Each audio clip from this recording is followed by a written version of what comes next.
صباح الخير على عيونكم، صباح كل حاجة حلوة في الدنيا.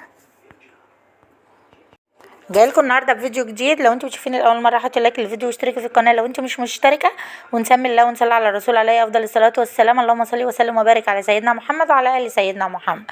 طبعا هنا انا بعمل مكرونه بشاميل يا جماعه، بطريقه سهله وبسيطه ومن غير بيض، ولا هتكلفيها اكتر من اللحمه واللبن. بس انا ما بحبهاش بالبيض، مش عارفه، انا في ناس بتحبها بالبيض بس انا ما بحبهاش بالبيض بصراحه. هنا طبعا جبت بصله حلوه، ضربتها في الكبه هنا ونزلت عليها بمعلقه سمنه، ونزلت عليها هنا لما بدات تدبل معايا البصله، نزلت عليه باللحمه المفرومه.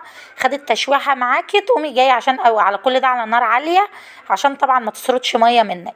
تقومي نازله عليها بقى بالفلفل الاسود والملح، ما بحطش اكتر من كده في المكرونه. في ناس بتحط بهارات وكده بس انا ما بحبش، عشان طبعا ما تودليش المكرونه في حته تانية. انا هنا طبعا بحب المكرونه بالمكرونه الاسباجيتي، في ناس بتحبها بالاقلام وكده، طبعا دي اذواق، بس انا بالمكرونه الاسباجيتي بحس انها خفيفه وطعمها جميل. هنا طبعا غليت ميه وحطيت ملح فيها وبدات انزل بكيس المكرونه، تقطعها قطع صغيره طبعا عشان لما تيجي تعمليها لما تطلع وتبقى خرط كده ما تشبكش ببعضها وتتفكك منك. انا بقى من عشاق البشاميل على الايد، انا واحده من زمان انا واحده قديمه جدا. في ناس بتقولك في بشاميل جاهز، بس انا دي اذواق برضو. الاكل ده بيقولك كل اللي يعجبك والبس اللي يعجب الناس، انا هنا باكل اللي يعجبني طبعا. فانت لو انت زي اكتبي لي كده في الكومنتات، انت بتحبي البشاميل اللي تعمليه على ايدك كده وتشوفي ان انت بتبدعي فيه كده وبتطلعيه حاجه جميله وبص تحفه. هنا طبعا بجيب معلقتين سمنه كبار، ويبتدوا لما اسيحهم كده انزل عليهم ب5 معالق دقيق. كيلو اللبن 5 معالق دقيق، مش 4 ولا 6 عشان ما يبقاش متكتل معاكي كده وتخين، هيبقى بشاميل معاكي روعه. ولا ولا هنحط جبنه بقى موزاريلا ولا اي حاجه هنضيفها على المكرونه. بصوا كانت طعمه وتحفه تحفه تحفه، والله العظيم مش بشكر، هي حقيقي كانت جميله. خلاص هنا ببتدي بوريك ان البشاميل اهو لا تكتل معايا ولا اي حاجه. تكوني طبعا هنا عندك اللبن، انا ببقى غلياه وسايباه لما يبرد شويه وانزل بقى ايدك فيه بقى. عندك مضرب يدوي اعملي بالمعلقه، انا بعرف اتحكم فيه يعني. وابتدي احط هنا حبه ملح بساط، ما بحبش حدق البشاميل بصراحه، بحبه يبقى مسكر كده يعني طعم اللبن فيه. عندك قشطه بقى ممكن تحطي ضيفي الاضافات اللي انت عايزاها، بس انا بكتفي بكده لان ده لبن حليب فلاحي يعني، بيبقى طعمه جميل طبعا وهو كله قشطه اصلا. شايفين بقى البشاميل بدأ كل ده على نار هاديه بقى. سوي بقى البشاميل كده يا سيدي، اديله بقى التسويه المظبوطه كده، وانت صايمه كده وبتخرفي اديله صليتي بينا على النبي ولا اللهم صل وسلم وبارك على سيدنا محمد وعلى ال سيدنا محمد. انا بوريكي شايفه بقى كده، ما تطلعوش اتخن من كده لانه طبعا لسه هيستوي في المكرونه لما يدخل الفرن. انا عايزاه يمط معايا كده كأن حاطه له جبنه موزاريلا. في الوقت ده طبعا خلصت هنا، قلت على ما المكرونه بتاعتي تتسلق انا عندي لبن هنا كنت غلياه وحط عليه معلقه نشا صغيره. كيلو اللبن عليه معلقه نشا صغيره وتدوبيه قوي وتبتدي تغليه غلوه حلوه على البوتاجاز. ولما يبتدي صبعك تحطيه فيه وتلاقيكي قادره تستحملي البروده يعني السخونيه بتاعته، تجيبي هنا بقى علبه زبادي، دي الخميره بتاعته. عندك زبادي بايت مثلا من اللي انت بتعمليه هيبقى وفرنا، وتقومي نازله عليهم بالمضرب جميل كده. بصوا والله العظيم انا بعمله كده، وجربي بطريقتي، ومعلقه النشا بتفرق كتير وبيبقى زي القشطه وطعمه جميل تحفه. شايفه هو نازل ازاي بقى؟ تبتدي بقى عشان ما يبقاش فيه تكتلات.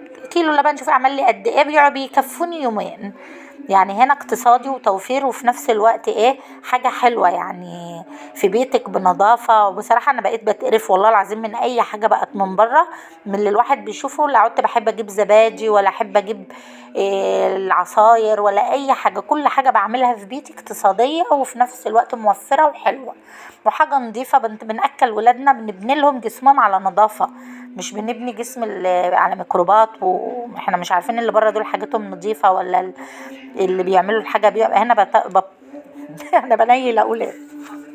هنا طبعا الرغاوي بقى بحب ايه انزلها بالمعلقه كده، او ممكن خله تعمليها بخله تقومي جايه بقى عاملاها كده. كانت هنا في الوقت ده المكرونه بتاعتنا اتسلقت وخلاص، وبدات هنا اشطفها، ونزلت هنا بقى طبعا عملت خدت نص المكرونه وكيس كفايه على ربع لحمه مفروم، ما بكترش اكتر من كده. وانا بحب المكرونه تطلع الخرطه رقيقه، ما بحبهاش الخرطه تخينه كده. هنا طبعا نزلت بكم معلقه بشاميل بقى للمكرونه اللي كانت في الارضيه دي، وبدات افردها فرده حلوه، ونزلت هنا عليها باللحمه المفرومه. صليتي بينا على النبي، قول اللهم صل وسلم وبارك على سيدنا محمد وعلى ال سيدنا محمد. طبعا هنا بدات انزل بقى بالبشاميل معلقتين 3 كده، وفي ناس بتحط جبنه موزاريلا، بس انا بصراحه والله العظيم انا ما حبيتهاش، بحس انها بتغير طعم المكرونه.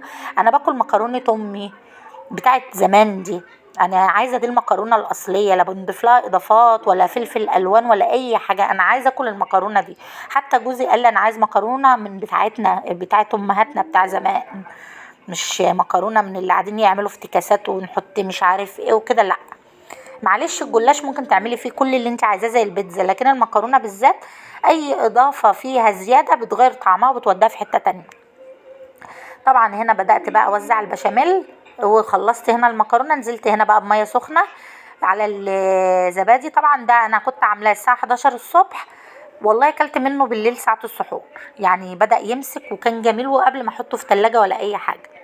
هنا طبعا جبت حته سمنه بلدي بقى، اللي هو دي سمنه بقري يا جماعه، مش اصل حد يفكروا بيض ولا حاجه، انا ما بحطش بيض على المكرونه، لان بحس انه بيزفرها وانا بتقرف منه بصراحه. حتى في البيجي فور والبسكوت وكده، خليكم استنوا معايا عشان هنعمل حاجه العيد.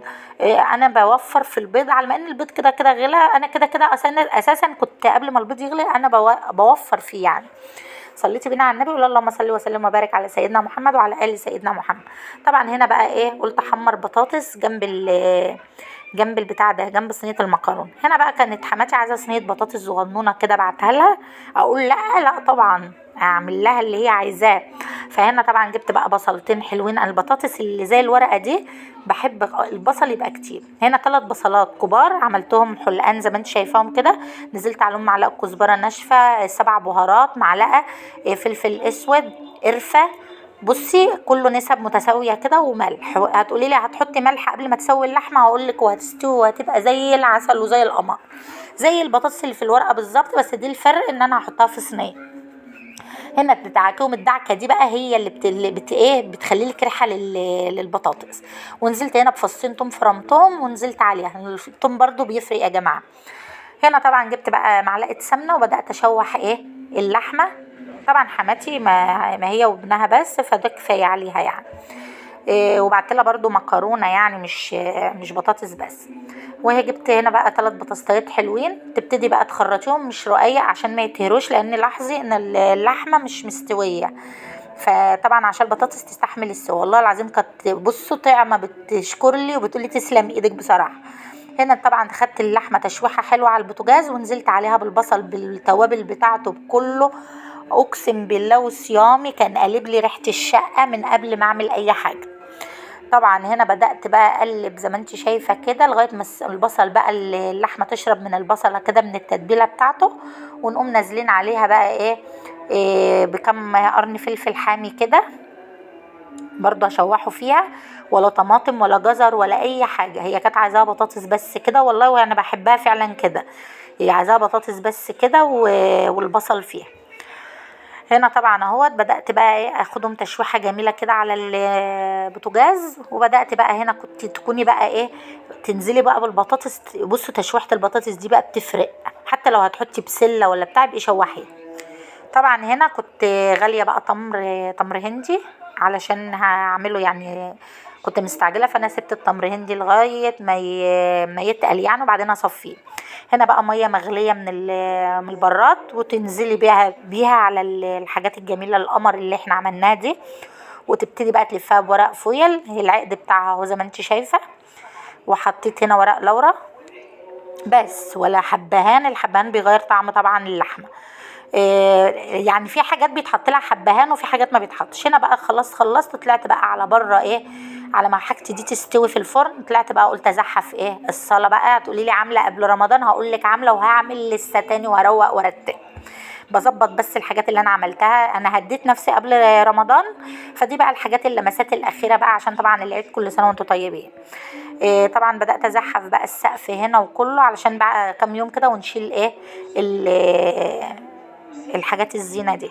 انا زعلانه بصراحه. هنا بدات بقى الف لفه جميله كده وادخلهم بقى الفرن. بصوا يعيشوا حياتهم بقى. هي خدت بالظبط معايا في الفرن ساعتين وكانت طالعه مستويه وجميله. وهنا بقى طلعت بقى خلاص المكرونه اهي.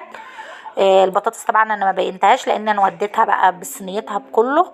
فهنا كنا ساعه الاكل بقى زي ما انت شايفه كده. شايفين بقى الجمال، ولا حاطه حاجه على الوش ولا بيض ولا اي حاجه، والله العظيم دي تحميره الفرن الشوايه بس. شايفين بقى، ولا تحسي بزفاره ولا تحسي باي حاجه، وزي القمر، وطعمها كان جميل تحفه. لو انت وصلتي معايا لهنا حطي لايك للفيديو واشتركي في القناه لو انت مش مشتركه، واشوفكم في فيديو جديد مع الف مليون سلامه.